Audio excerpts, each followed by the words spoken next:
મિત્રો જુલાઈ 2023 બોર્ડનું પ્રશ્નપત્ર જોઈએ. ફર્સ્ટ નંબરનો ક્વેશ્ચન જુઓ. એમાં જણાવેલું છે કે 1 કુલમ વીજભારને સમતુલ્ય પ્રાથમિક કે મૂળભૂત વીજભાર કેટલો? અહીંયા તમે જોઈ શકો છો કે ક્યુની જે કિંમત આપવામાં આવેલી છે આની અંદર અહીં ક્યુ બરાબર કિંમત આપવામાં આવેલી છે. Q is equal two 1 coulomb. હવે તમને શું પૂછેલું છે આની અંદર કે મૂળભૂત વીજભાર કેટલો હોય, એટલે કે તમને સંખ્યા શોધવાની કીધેલી છે. અહીંયા સૂત્રનો ઉપયોગ કરી શકાય. Q is equal to N E, તો N is equal to Q એના છેદમાં ઈ. હવે ક્યુની કિંમત કેટલી છે 1, ઈની કિંમત તમે મૂક્યો 1.6 ઇન્ટુ 10⁻⁹.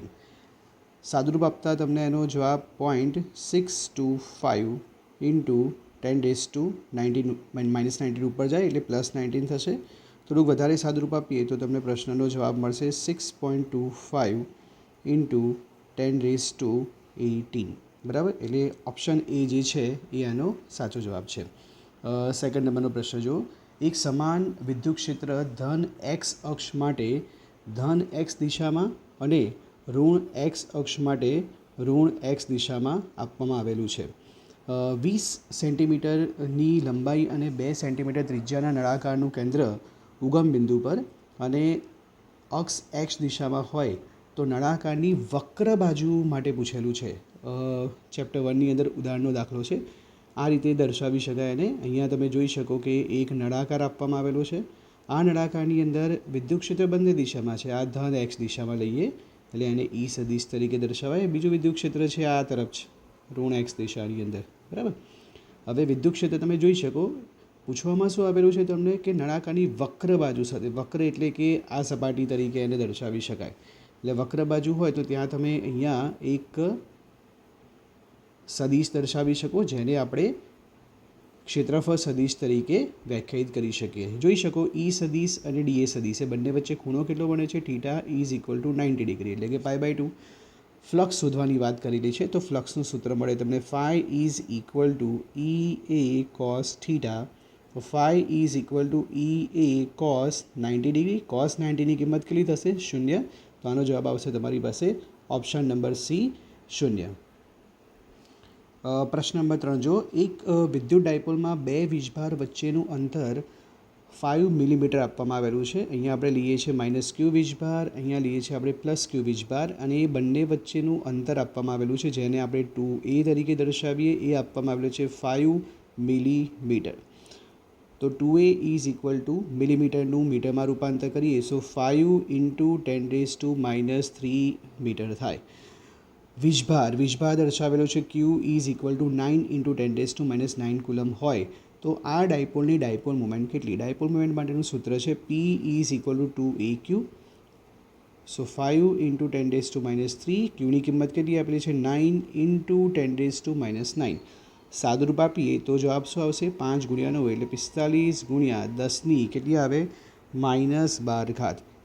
એ પ્રમાણે અહીંયા જે જવાબ આપવામાં આવેલા છે એમાં થોડું રૂપાંતરણ છે તો એને થોડુંક આપણે સાદુરૂપ આપીને કરીએ તો 0.0045 ઇન્ટુ 10⁻⁹ કુલમ ઇન્ટુ મીટર લખાય. સેન્ટીમીટર ના વાંચતા અને તો 0.0045 10⁻⁹, જેને આપણે નેનો તરીકે દર્શાવીએ, નેનો કુલમ ઇન્ટુ મીટર. બરાબર, આ રીતે તમે એને દર્શાવી શકો છો. તો અહીંયા જોઈ શકો કે ઓપ્શન બી જે છે એ એનો એક સાચો જવાબ છે એ કહી શકાય. નેક્સ્ટ પ્રશ્ન જુઓ. ચોથા નંબરનો પ્રશ્ન. સમાન વીજભાર વિતરણ ધરાવતા કવચની બહારના બિંદુએ વિદ્યુત ક્ષેત્ર એ કવચનો સમગ્ર વીજભાર તેના કેન્દ્ર પર કેન્દ્રિત થયો હોય તેમ ગણીને મળતા વિદ્યુત ક્ષેત્ર જેટલું હોય છે. પાંચમા નંબરનો પ્રશ્ન. વીજભારની કદ ઘનતાને આપણે રો તરીકે દર્શાવીએ. રો ઇઝ ઇક્વલ ટુ સૂત્ર બને છે ક્યુ એના છેદમાં વી. આને કહેવામાં આવે છે વીજભાર, અને નીચે જે વી આપવામાં આવેલું છે એને કહેવામાં આવે છે કદ. તો સૂત્ર શું બનશે? કુલમ. આનું સૂત્ર બને કુલમ, અને કદનું શું આવશે? Metre cube. તો એનો સાચો જવાબ આવશે ઓપ્શન સી. 6 નંબરનો પ્રશ્ન જુઓ. કોઈપણ વીજભાર સંરચના માટે કોઈ બિંદુમાંથી પસાર થતું સમસ્થિતિમાન પૃષ્ઠ તે બિંદુએ વિદ્યુત ક્ષેત્રને લંબરૂપે હોય. તમે આ જોઈ શકો છો કે આમાંથી કોઈ પણ એક ઓપ્શન છે ને એ પ્રમાણે આપેલો નથી, એટલે કે આમાં જે પણ ઓપ્શન આપવામાં આવેલા છે ને એ ખોટા છે આની અંદર. એટલે આવો જો કોઈ પ્રશ્ન પૂછાય તો એની અંદર સાચો જવાબ તમારો શું આવે? વિદ્યુત ક્ષેત્રને લંબ હોય છે. આ પ્રશ્નનો જવાબ આ રીતે બનશે. 7 નંબરનો પ્રશ્ન જુઓ, જે ચેપ્ટર નંબર 2 એના ઉદાહરણનો દાખલો છે. 7મા નંબરના પ્રશ્નની આપણે વાત કરીએ તો 7મા નંબરના પ્રશ્ન જે છે એની અંદર તમને દર્શાવવામાં આવેલું છે કે એક ચોરસના 4 શિરોબિંદુઓ પર અનુક્રમે +q, -q અને -q વીજભાર મૂકેલા છે. દરેક બાજુની લંબાઈ d છે. હવે ચોરસના કેન્દ્ર ઉપર તમે Q0 વીજભારને લાવવા માટે કરવું પડતું કાર્ય, તો એનો પ્રત્યુત્તર આવશે 0. 8મો પ્રશ્ન જુઓ, જ્યારે ડાયઇલેક્ટ્રિકને બાહ્ય વિદ્યુત ક્ષેત્રની અંદર મૂકવામાં આવે ત્યારે એકમ કદ દીઠ પ્રાપ્ત થતી વિદ્યુત ડાયપોલ ચાક માત્રાને, એકમ કદ દીઠ એને નીચે લખાય ડાયપોલ ચાક માત્રાને m, તો એને આપણે દર્શાવીએ છીએ p સદિશ વડે, જેને કહેવામાં આવે છે પોલેરાઇઝેશન. ઓપ્શન એ સાચો જવાબ.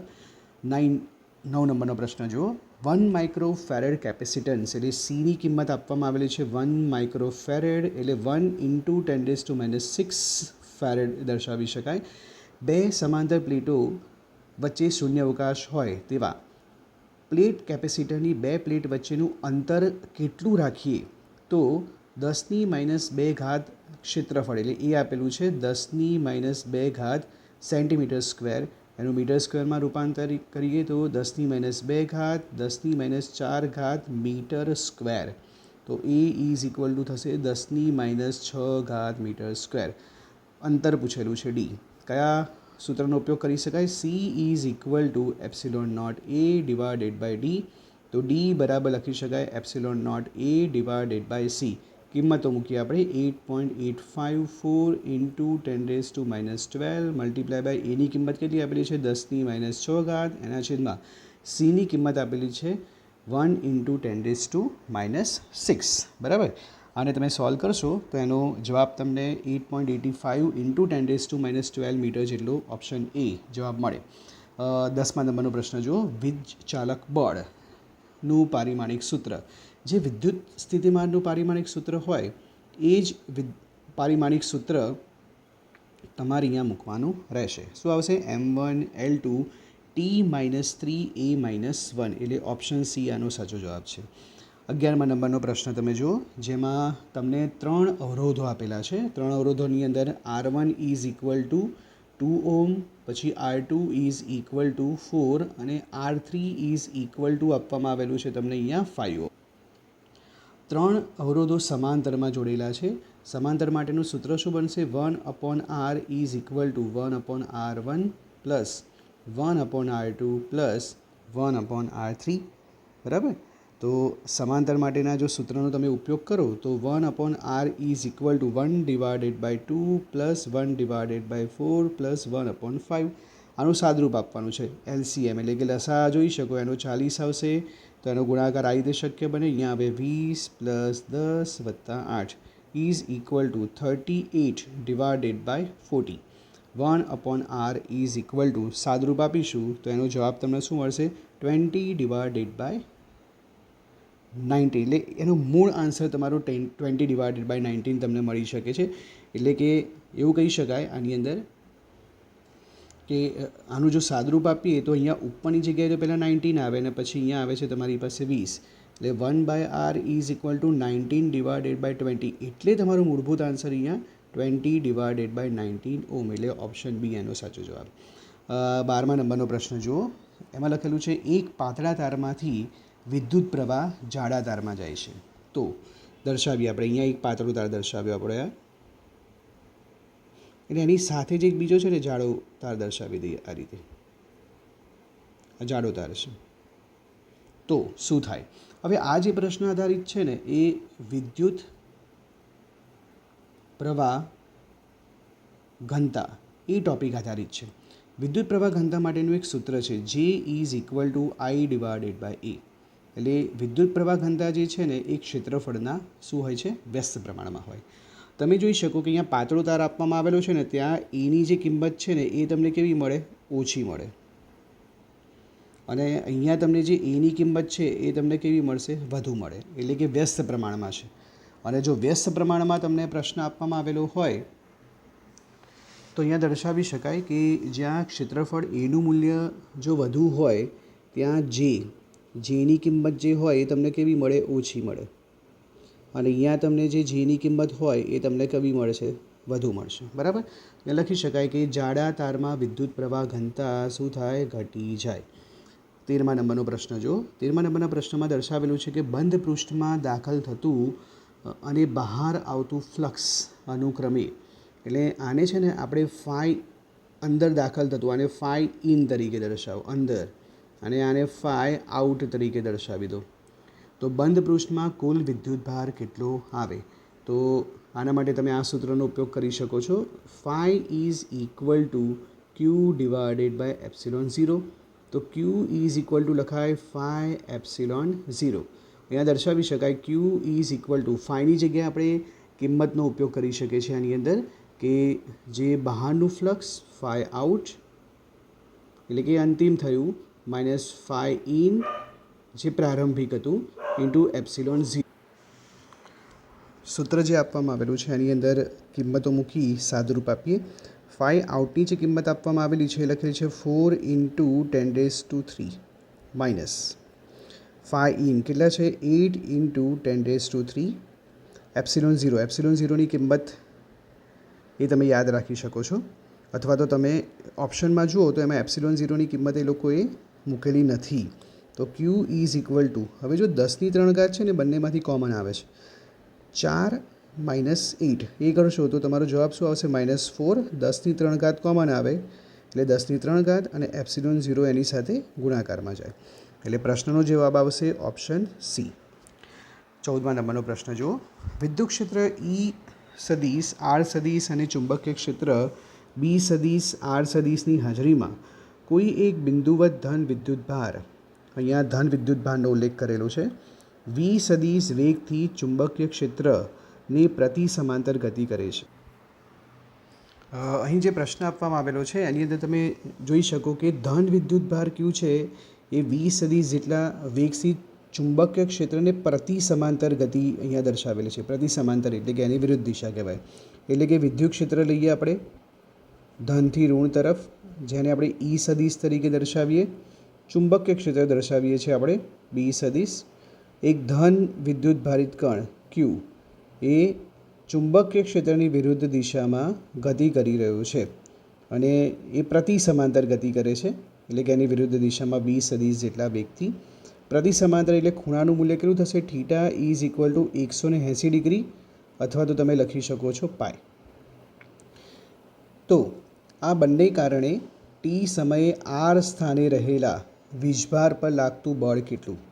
બળનું સૂત્ર લખીએ F is equal to Q V B sine theta. બરાબર? આ એક સૂત્રનો ઉલ્લેખ કરી શકાય. એટલે કે આ ચુંબકીય બળ છે. ચુંબકીય બળમાં તમે જુઓ તો અહીંયા ક્યુ વી બી સાઇન 180 ડિગ્રી એટલે સાઇન પાય, તો એની કિંમત કેટલી મળે? 0. એટલે કે ચુંબકીય બળ માટેનું જે પણ મૂલ્ય આવશે એ 0 મળે. તો હવે બાકી કયું રહ્યું? વિદ્યુત બળ. તો વિદ્યુત બળ તમે જોઈ શકો છો આની અંદર. વિદ્યુત બળની અંદર આ ધન વિદ્યુત ભાર છે, અહીંયા ચેક કરી શકો, અહીંયા ધન છે, તેને શું કરશે? જમણી તરફ ધક્કો મારે, એટલે કે એના તરફ જે બળ લાગતું હોય તો એ બળને તમે દર્શાવી શકો છો ક્યુ ટી સદીશ ઇન્ટુ આર સદીશ. એટલે ઓપ્શન બી જે છે એ આનો સાચો જવાબ રહેશે. 15મો પ્રશ્ન જો. એક ગેલ્વેનોમીટરના ગૂંચળાનો અવરોધ, જેને આપણે કેપિટલ જી લઈએ, એ છે 45 ઓહ્મ. 2 મિલી એમ્પિયર વીજ પ્રવાહ, એટલે કે એને આઈજી તરીકે દર્શાવીએ. 2 ઇન્ટુ 10⁻³ મિલી એમ્પિયરનું આપણે એમ્પિયરમાં રૂપાંતર કરીએ, પૂર્ણ સ્કેલનું આવર્તન દર્શાવે છે. જો આ ગેલ્વેનોમીટરનું 0 પછી ડેશ કરીને લખેલું છે 3 વોલ્ટ, પોઈન્ટ નથી, એટલે તમારે વીની જે કિંમત લેવાની છે કેટલી લેવાની છે? 3 વોલ્ટ. રેન્જવાળા વોલ્ટ મીટરની અંદર જો રૂપાંતર કરવું હોય તો જરૂરી અવરોધ કેટલો? ગેલ્વેનોમીટરનું વોલ્ટ મીટરમાં રૂપાંતર કરીએ તો એની અંદર એક આ સૂત્ર આવે છે, RS is equal to V divided by IG minus capital જી.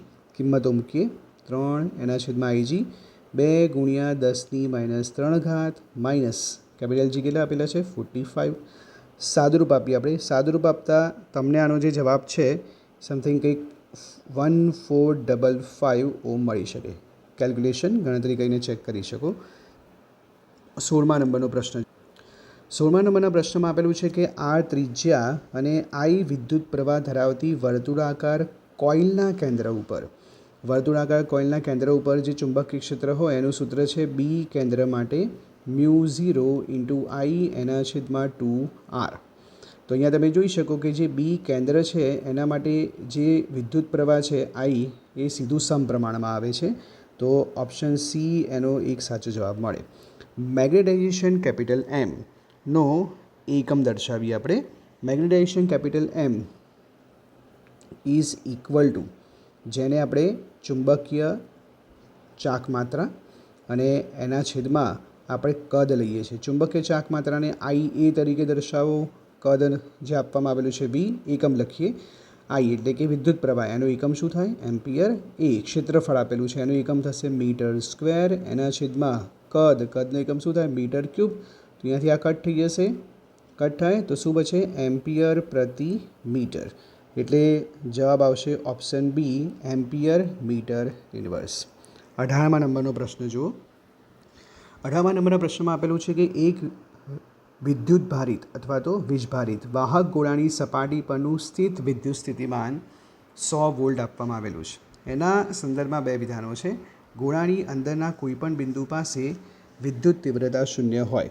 બિલકુલ સાચી વાત છે. ગોળો આપવામાં આવેલો હોય અને એની અંદર જે વિદ્યુત તીવ્રતા એટલે વિદ્યુત ક્ષેત્ર જ પૂછેલું છે. વિદ્યુત તીવ્રતા એટલે વિદ્યુત ક્ષેત્ર જ કહેવાય.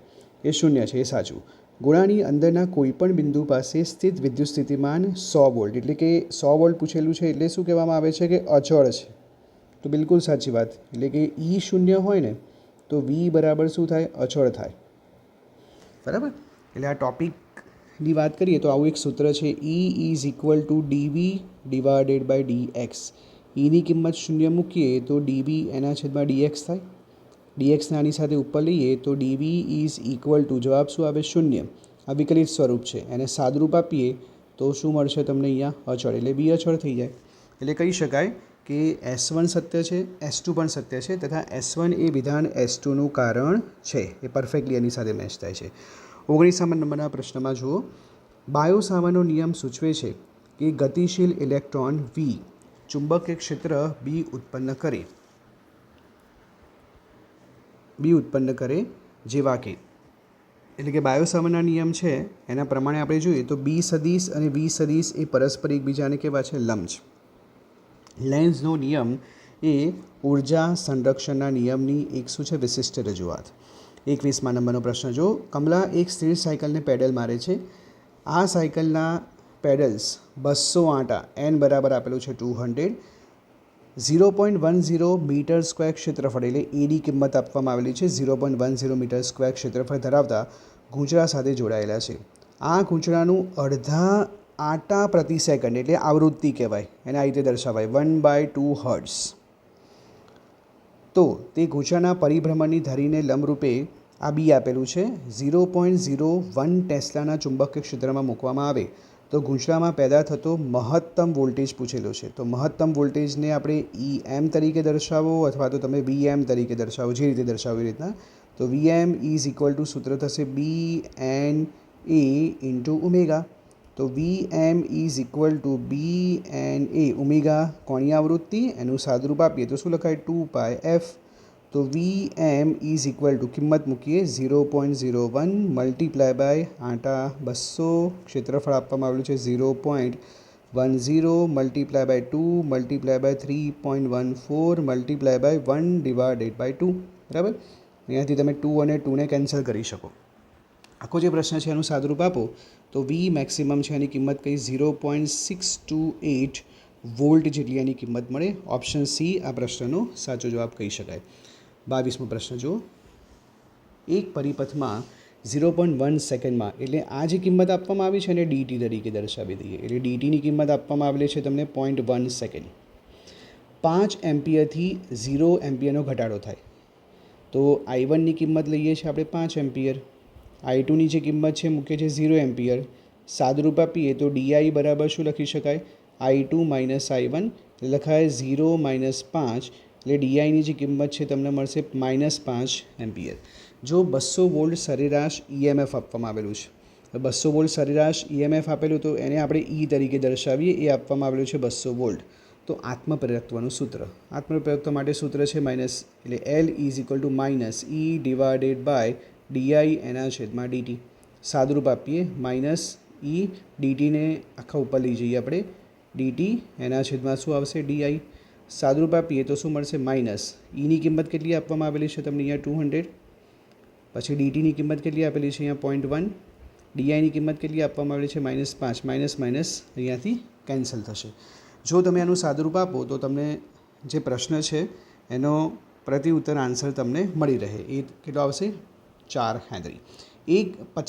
23મા નંબર પ્રશ્ન જો, 1 ગ્રામ દ્રવ્યને 1 ગ્રામ આપેલું છે, એટલે કે દળ આપેલું છે, જેમાં ગ્રામનું કેજીમાં રૂપાંતર કરીએ તો 1 × 10⁻³ kg થાય. સમતુલ્ય ઉર્જા પૂછેલી છે E ઇઝ ઇક્વલ ટુ સૂત્ર મળે mc². C પ્રકાશનો વેગ ગણાય, એની કિંમત યાદ રાખવાની 3 × 10⁸ મીટર/સેકન્ડ. સૂત્ર મૂકીએ કિંમત -3 × 10⁸, એનો શું આવશે વર્ગ. સો E ઇઝ ઇક્વલ ટુ 1 × 10⁻³ 3 × 3 એટલે 9 ગુણ્યા 10ની કેટલી આવશે તમારી પાસે અહીંયા 16 ઘાત. 16માંથી તમે 3 બાદ કરો કેટલા આવશે 13, એટલે તમારો પ્રશ્નનો પ્રતિ ઉત્તર તમને 9 × 10⁻13. ઓપ્શન બી સાચો જવાબ. 24મો પ્રશ્ન જો, પાવર ટ્રાન્સમિશન લાઇનમાં 5000 આંટા ધરાવતા પ્રાઇમરી કોઇલ એટલે કે હવે એને NP દર્શાવીએ 5000. સ્ટેપ ડાઉન ટ્રાન્સફોર્મરમાં 2300 વોલ્ટ જેટલો ઇનપુટ પાવરને એટલે વોલ્ટેજ આપેલો છે VP, ઇનપુટ એટલે VP કહેવાય, પ્રાઇમરી એ આપેલો છે 2300 વોલ્ટ પાવર પૂરો પાડીએ. જો આઉટપુટ વોલ્ટેજને આપણે VS તરીકે દર્શાવીએ, એ આવશે 230 વોલ્ટ. તો ગૌણ ગૂંચળામાં આંટાની સંખ્યા એટલે NS કહેવામાં આવે છે. સિમ્પલ સૂત્ર છે એનું, NS divided by NP is equal to VS divided by VP. તો માટે લખી શકાય NS is equal to NP multiply by VS divided by VP. સૂત્રમાં આપણે કિંમતો મૂકીએ. કેટલા આવશે NPની કિંમત છે કેટલી આપેલી છે તમને અહીંયા ચેક કરી શકો છો તમે 5000. VSની કિંમત કેટલી આપવામાં આવેલી છે 230, એના છેદમાં VPની કિંમત કેટલી આપવામાં આવેલી છે તમને 2300. અહીંયાથી આ 0 એક કટ કરી દો, આ એક 0 કટ થશે, 23 અને 23 અહીંયાથી કટ થઈ જશે. કેટલા બાકી રહેશે તમારી પાસે ચેક કરો. NS ઇઝ ઇક્વલ ટુ 500 એટલે કે 500 આનો સાચો જવાબ મળે. 25મો પ્રશ્ન જો, 10 મિલી હેનરી ઇન્ડક્ટર એટલે L બરાબર 10 × 10⁻³ હેનરી, 25 માઇક્રોફેડ એટલે C બરાબર આપેલા છે 25 × 10⁻6 ફેરેડ. સંપૂર્ણ વીજભારિત કેપેસિટર જોડેલ છે, તો પરિપથમાં મુક્ત દોલનની આવૃત્તિ એટલે omega is equal two 1/√LC સૂત્રનો ઉપયોગ કરવાનો. 1 ડિવાઇડેડ બાય અંડરરૂટમાં 10 × 10⁻³ મલ્ટીપ્લાય બાય Cની કિંમત કેટલી આવશે 25 × 10⁻6. સાદુરૂપ આપીએ 1 ડિવાઇડેડ બાય અંડરરૂટની અંદર હવે અહીંયા 10⁻1 લખી શકાય, તો -3 અને 10⁻1 -2 થયા, તો 25 ગુણ્યા કેટલા આવશે અહીંયા 10⁻8. તો ઓમેગા ઇઝ ઇક્વલ ટુ 1/25નું √5, 10⁻8નું અંડરરૂટ એટલે અડધું કરી દેવાનું એટલે 10⁻4. 10⁻4ને ઉપર લઈએ ને તો 10⁻4 ને તો +4 આવે એના છેદમાં 5, બરાબર. સાદુરૂપ આપીએ આપણે તો 10⁻4 આપેલી છે એને 10,000 લખાય, એના છેદમાં 5. તમે એનું સાદુરૂપ આપો તો તમને જે એનો પ્રતિ ઉત્તર છે એ કેટલો મળશે 2000 રેડિયન પ્રતિ સેકન્ડ. એટલે ઓપ્શન એ એનો સાચો જવાબ છે. 26મો પ્રશ્ન જુઓ. 26મા પ્રશ્નમાં આપેલું છે તમને કે 220 વોલ્ટ એટલે એને આપણે લઈ લઈએ છીએ અહીંયા VRMS બરાબર 220 વોલ્ટ. આવૃત્તિ આપેલી છે 50 હર્ટ્ઝ અને અહીંયા 44 મિલી હેનરી એટલે L બરાબર આપવામાં આવ્યું છે 44 મિલી હેનરી એટલે -3 હેનરી ઇન્ડક્ટર જોડેલ છે. તો પરિપથમાં પ્રવાહ RMSનું મૂલ્ય કેટલું થાય? તો એને આપણે સોલ્વ કરીએ તો શું આવશે? IRMS is equal two VRMS. અહીંયા ઇન્ડક્ટર આપેલું છે એટલે લખાય XL. તો IRMS is equal two VRMS. XLની જગ્યાએ શું મુકાય? Omega L. ફરી સાદુરૂપ આપીએ, ઓમેગાની જગ્યાએ લખાય 2πf ઇન્ટુ L. તો IRMS ઇઝ ઇક્વલ ટુ VRMSની કિંમત કેટલી છે? 220. એના છેદમાં 2 મલ્ટીપ્લાય બાય 3.14 મલ્ટીપ્લાય બાય એફની કિંમત કેટલી આપેલી છે? 50 મલ્ટીપ્લાય બાય L 44 ઇન્ટુ 10⁻³ સાદુરૂપ આપીએ. એનું સાદુરૂપ આપતા તમને એનો જવાબ 15.92 એટલે કે 15.92 એમ્પિયર, ઓપ્શન એ સાચો જવાબ મળશે. 27મો પ્રશ્ન જો, નીચેનામાંથી કયું સમીકરણ એમ્પિયર મેક્સવેલ નિયમને રજૂ કરે છે? ઓપ્શન ડી સાચો જવાબ રહેશે. 28મો પ્રશ્ન જો, ખાલી જગ્યાનો ઉપયોગ પાણી શુદ્ધ કરવાના ઉપકરણમાં જંતુનાશક એટલે જંતુને નાશ કરવા માટે થાય છે, જેનો પ્રત્યુત્તર આવશે પારજાંબલી કિરણો. 29મો પ્રશ્ન જો, શૂન્યાવકાશમાં રહેલા હાર્મોનિક વિદ્યુત ચુંબકીય તરંગ હોય તેવા ચુંબકીય ક્ષેત્રનો કંપ વિસ્તાર આપવામાં આવેલો છે. એ કંપ વિસ્તારની જે કિંમત છે એ છે 720 નેનો ટેસ્લા. એટલે બી ઇઝ ઇક્વલ ટુ લખી શકાય 720 ઇન્ટુ 10⁻⁹ ટેસ્લા. તો ઈ શોધવાના છે. સૂત્રનો ઉપયોગ કરાય. સી ઇઝ ઇક્વલ ટુ ઈના છેદમાં બી. વિદ્યુત ક્ષેત્ર માટે સૂત્ર બને સી બી. સીની કિંમત કેટલી આવશે? 3 × 10⁻³ બીની કિંમત તમને આપેલી છે 720 ગુણ્યા અહીંયા 8 આવશે. 3 × 10⁻8 720 ગુણ્યા 10ની કેટલી આવશે? -9. બરાબર. તો અહીંયા તમે એનું સાદુરૂપ આપો.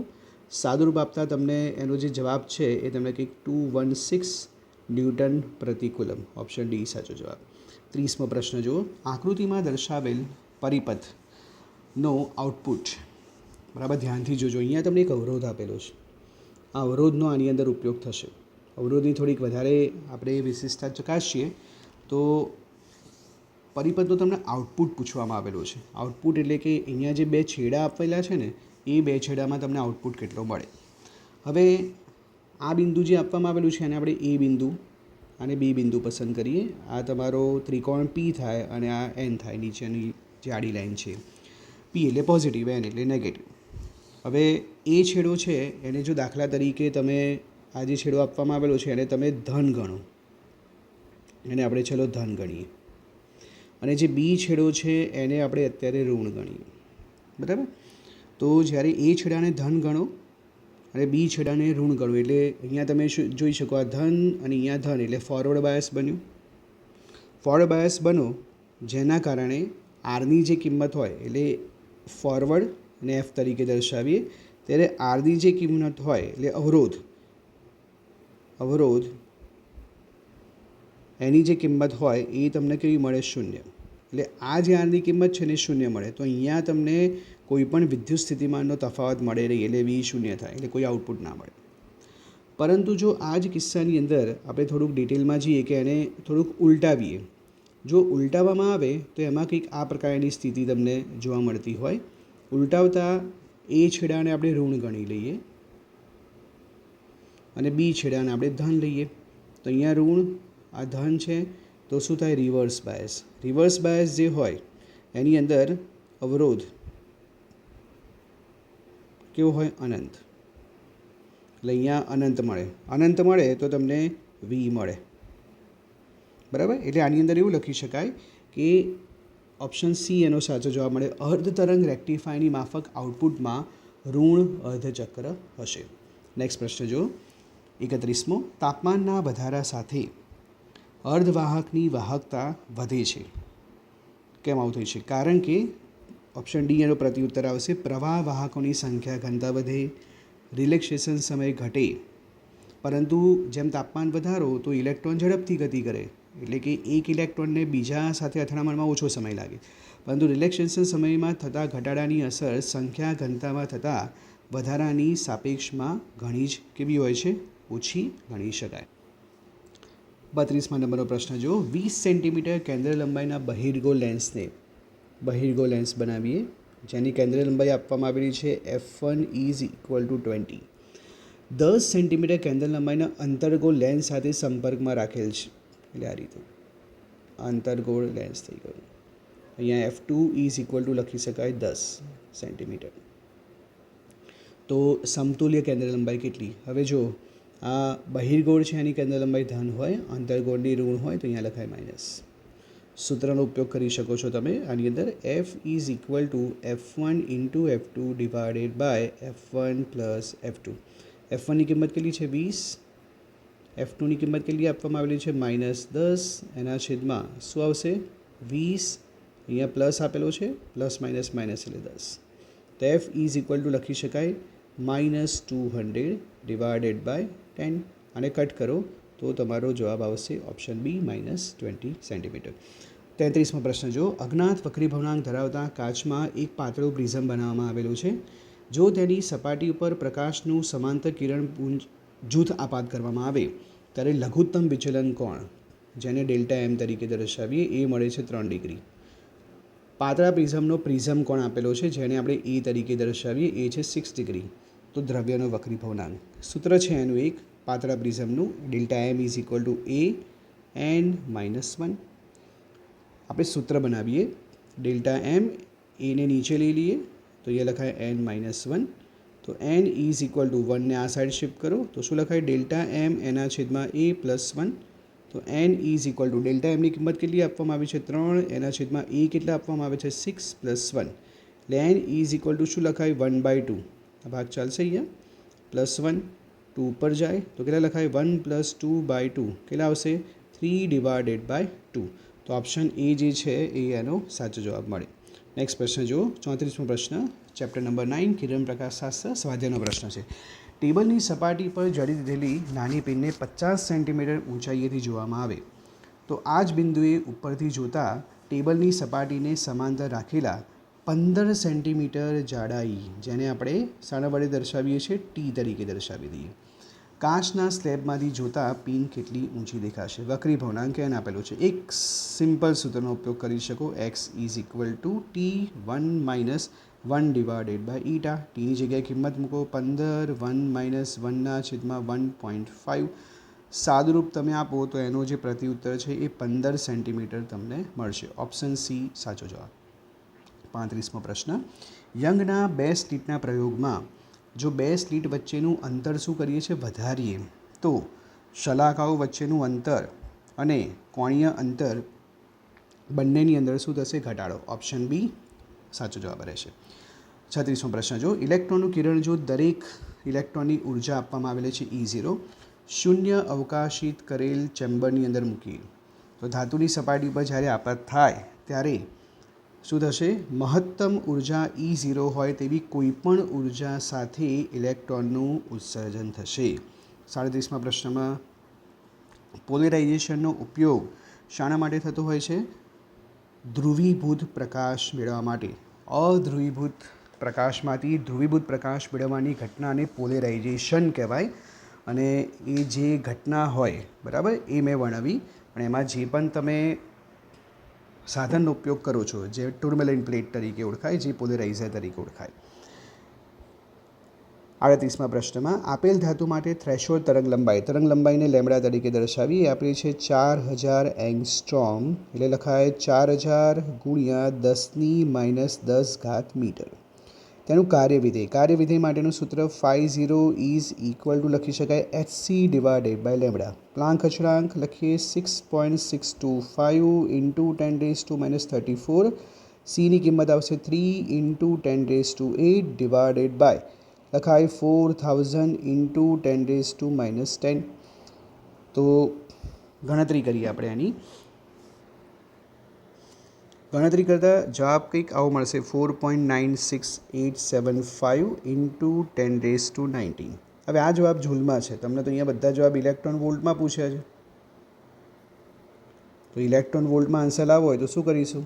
અને 1.6 ઇન્ટુ 10⁻19થી એને શું કરીએ આપણે ડિવાઈડ કરી શકીએ બરાબર. અહીંયા માઇનસ ઘાત આવશે એટલે આ બંને તો કટ જ થઈ જશે. તો તો 50 ઇઝ ઇક્વલ ટુ એનો પ્રતિ ઉત્તર કંઈક 3.1 ઇલેક્ટ્રોન વોલ્ટ જેવો આવે છે. એટલે ઓપ્શન સી એનો સાચો જવાબ રહેશે. 39. શૂન્યાવકાશમાં પ્રકાશનો વેગ આપેલો છે, જેને આપણે સી તરીકે દર્શાવી શકીએ. કાચનો નિરપેક્ષ વક્રીભવનાંક, જેને ઈટા તરીકે દર્શાવીએ, તો પ્રકાશની કાચમાં ઝડપ એટલે માધ્યમમાં પૂછેલી છે. તો સૂત્રનો ઉપયોગ કરાય, eta is equal to C upon V. તો V is equal to C by eta. કિંમત મૂકીએ 3 × 10⁸. ઈટાની જગ્યાએ મૂકીશું 1.53. તો વી ઇઝ ઇક્વલ ટુ તમને જે એનો પ્રતિ ઉત્તર મળે, સાદુરૂપ આપતા તમને પ્રશ્નનો જવાબ 1.96 × 10⁸ મીટર પર સેકન્ડ. એટલે ઓપ્શન એ સાચો જવાબ. 40મો પ્રશ્ન જો ધાતુની પ્લેટ આપેલી છે, એટલે ધાતુમાંથી ઇલેક્ટ્રોનને બહાર ખેંચી કાઢવા કયા ક્રમનું વિદ્યુત ક્ષેત્ર ધાતુના બે છેડા વચ્ચે લગાડવું જોઈએ. હવે ઇલેક્ટ્રોનનું ઉત્સર્જન છે ચેપ્ટર નંબર 11ની અંદર, એમાં 3 ભાગ પડે છે. એક આવશે તાપીય ઉત્સર્જન, બીજું આવે એની અંદર ક્ષેત્રીય ઉત્સર્જન, અને ત્રીજું આવશે ફોટો ઇલેક્ટ્રિક ઉત્સર્જન. તો ક્ષેત્રીય ઉત્સર્જનની અંદર દર્શાવેલું છે કે 10⁸ વોલ્ટ પ્રતિ મીટર જેટલું તમે જ્યારે વિદ્યુત ક્ષેત્ર લાગુ પાડો ને ત્યારે ઇલેક્ટ્રોન બહાર આવે. પણ અહીંયા તમને જે પણ આન્સર આપે છે ને બધામાં સેન્ટીમીટર છે, બરાબર. તો એ પ્રમાણે તો આન્સર મેચ નથી થતો, તો આપણે એનું રૂપાંતર કરીએ મીટરનું સેન્ટીમીટરમાં. શું કરીશું? 10⁸, પછી વોલ્ટ એના છેદમાં. હવે મીટરનું સેન્ટીમીટરમાં રૂપાંતર કરો, તો મીટરનું જ્યારે સેન્ટીમીટરમાં તમે રૂપાંતર કરો તો અહીંયા કેટલા લખાય? 1 મીટર બરાબર 100 સેન્ટીમીટર, એટલે 10⁻² સેન્ટીમીટર. હવે આ ઉપર જાય તો શું લખાય? 10⁸ ગુણાકારમાં 10⁻² થઈ જશે. એટલે જવાબ શું આવશે? 8 - 2 10⁶ વોલ્ટ પર સેન્ટીમીટર. એટલે ઓપ્શન બી એનો સાચો જવાબ કહી શકાય. 41 નંબરનો પ્રશ્ન જો ફોટોન કણ સંઘાતમાં શું થશે? ફોટોન અને જ્યારે કણ એનું જ્યારે સંઘાત થાય ત્યારે કુલ ઉર્જા અને કુલ વેગમાનનું સંરક્ષણ થાય છે. Option B. 42 number photo electric અસરના એક પ્રયોગમાં photo electric cut off voltage, જેને આપણે V0 તરીકે દર્શાવીએ 1.5 વોલ્ટ. તો ઉત્સર્જાયેલા ફોટો ઇલેક્ટ્રોનની મહત્તમ ગતિ ઉર્જા કેટલી? બધી જૂલમાં આપેલી છે. સૂત્રનો ઉપયોગ કરી શકે કે max is equal to EB0. એની કિંમત મૂકો 1.6 × 10⁻19. V0ની કિંમત મૂકો 1.5. જો જે પ્રશ્ન આપેલો છે એનું સાદુરૂપ આપીએ 1.5 × 1.6, તો કે મેક્સની જે કિંમત છે તમને કંઈક આવી મળશે 2.4 × 10⁻19 જૂલ. ઓપ્શન સી સાચો જવાબ. 43 હાઇડ્રોજન પરમાણુની ધરા સ્થિતિમાં ઉર્જા ધરા સ્થિતિમાં આપેલી છે, એટલે કે ધરા સ્થિતિ n બરાબર 1 કહેવાય. -13.6 ઇલેક્ટ્રોન વોલ્ટ છે. જો આ સ્થિતિમાં ઇલેક્ટ્રોનની ગતિ ઉર્જા અને સ્થિતિ ઉર્જા કેટલી? ગતિ ઉર્જાની વાત, ગતિ ઉર્જા હંમેશા ધન હોય, કે મળશે તમને માઇનસની જગ્યાએ +13.6 ઇલેક્ટ્રોન વોલ્ટ, અને સ્થિતિ ઉર્જા યુ પૂછેલી છે એ માઇનસ હોય પણ ગતિ ઉર્જાની 2 ગણી, એટલે કેટલી લખાય? -2 × 13.6, એટલે યુ બરાબર -27.2 ઇલેક્ટ્રોન વોલ્ટ. એટલે આની અંદર તમારો જે જવાબ છે એ શું આવશે? Option number C. 44 હાઇડ્રોજન પરમાણુમાં ઇલેક્ટ્રોનની 5મી કક્ષા પૂછેલી છે. 5મી કક્ષા એટલે n બરાબર 5 માંથી 3જી કક્ષા એટલે n બરાબર 3 કક્ષામાં સંક્રાંતિ કરે તો ઇલેક્ટ્રોનના કોણીય વેગમાનમાં થતો ફેરફાર. કોણીય વેગમાન માટેનું સૂત્ર છે બોહરના બીજા અધિતક મુજબ બરાબર L = NH/2π. અહીંયા આપણે n મૂકીએ તો 2 સૂત્ર બને, એક 5 માટે. 5 માટેનું સૂત્ર બનાવવું હોય તો શું લખાય? L5 = 5h/2π. અને L3 માટે કીધેલું છે તો શું આવશે એની અંદર? 3h/2π. કોણીય વેગમાનનો ફેરફાર પૂછેલો છે તો શું લખાય? Delta L = L5 - L3 = 5h, એના છેદમાં શું લખાય? 2π માઇનસ 3h/2π. તમે જોઈ શકો બંનેમાં એલસીએમ તો કોમન છે, તો 5માંથી 3 માઇનસ કરો એટલે કેટલા રહે? 2h. 2 કેન્સલ થશે, જવાબ આવશે h/π. તો ઓપ્શન બી એનો સાચો જવાબ રહેશે. 45 નંબર જુઓ જ્યારે ઇમ્પેક્ટ પેરામીટર 0 મીટર હોય ત્યારે શું થાય છે? હેડ ઓન સંઘાત થાય છે. 46 નંબર જેમાં દર્શાવેલું છે કે 13 એલ્યુમિનિયમ 27 30 Zn64 ન્યુક્લિયસની ત્રિજ્યાના ગુણોત્તર નહીં R1/R2 મેળવવાના છે. હવે એની અંદર આપણે આનું જ કામ છે. તો R1 અહીંયા જે 27 આપેલા છે એને લેવાય A1, 64 છે એને લેવાય A2. સૂત્ર છે R=R0a⁻1/3. હવે ગુણોત્તર જ પૂછ્યો જો ડાયરેક્ટ સૂત્ર લગાવીએ R1/R2 બરાબર R0a1/1/3. R0 લખાય A2/1/3. R0 કટ તો શું લખાય A1/A2 A1ની કિંમત કેટલી આપેલી છે 27, A2ની કિંમત કેટલી છે 64/1/3. તો માટે R1/R2 27/64 એટલે કેટલા લખાય 3/, ક્યુબ રૂટ કાઢીએ છીએ આપણે, કેટલા મળશે તમને 4. એટલે એનો સાચો જવાબ આવશે ઓપ્શન બી, એનો સાચો જવાબ મળી રહેશે તમને. નેક્સ્ટ પ્રશ્ન જુઓ. દર્શાવેલું છે એની અંદર કે લિથિયમના 2 સમસ્થાનિક આપેલા છે 3 લિથિયમ 6 3 લિથિયમ 7નો જથ્થો અનુક્રમે x1 = 7.5 અને x2 = 92.5% છે. એમાં દળ આપેલા છે m1 = 6.01512 U અને m2 = 7.01600 U છે. તો લિથિયમનું પરમાણુ દળ સૂત્રનો ઉપયોગ કરી શકાય M m1 x1 + m2 x2 / x1 + x2. સાદરૂપ આપીએ આપણે, કિંમતો બધી મૂકીએ. કિંમતો મૂકતા તમને જવાબ એનો કંઈક 6.941 U, ઓપ્શન બી એનો સાચો જવાબ મળે. ન્યુક્લિયસની સરેરાશ ઘનતા, ન્યુક્લિયસની જે સરેરાશ ઘનતા હોય એ આવશે 2 × 10⁻17. પાણીની ઘનતા કેટલી થાય 1 × 10⁻3 કિલોગ્રામ પ્રતિ મીટર ક્યુબ. ગુણોત્તરનું મૂલ્ય, બંનેનો ગુણોત્તર લેવાનો છે એટલે શું લખવાનું પહેલાં 2 × 10⁻17 એના છેદમાં 1 × 10⁻3. તો કેટલો આન્સર આવશે 2 × 10⁻14. એટલે ઓપ્શન બી એનો સાચો જવાબ રહેશે. 49 નંબર જુઓ. 49 નંબરમાં પૂછેલું છે કે એક આકૃતિ આપેલી છે જેમાં તમને એ પૂછેલું છે કે આ કયા પ્રકારનો અર્ધવાહક છે. તો અહીંયા પી પ્રકારનો અર્ધવાહક તમને મળે. જો આ ડોટેડ લાઇન છે એ અહીંયા ઉપર તરફ આપેલી હોય તો પછી તમે એને એન પ્રકારના અર્ધવાહક તરીકે દર્શાવી શકો. 50મો પ્રશ્ન 14મા ચેપ્ટરનો સ્વાધ્યાયનો પ્રશ્ન જ આપેલો છે.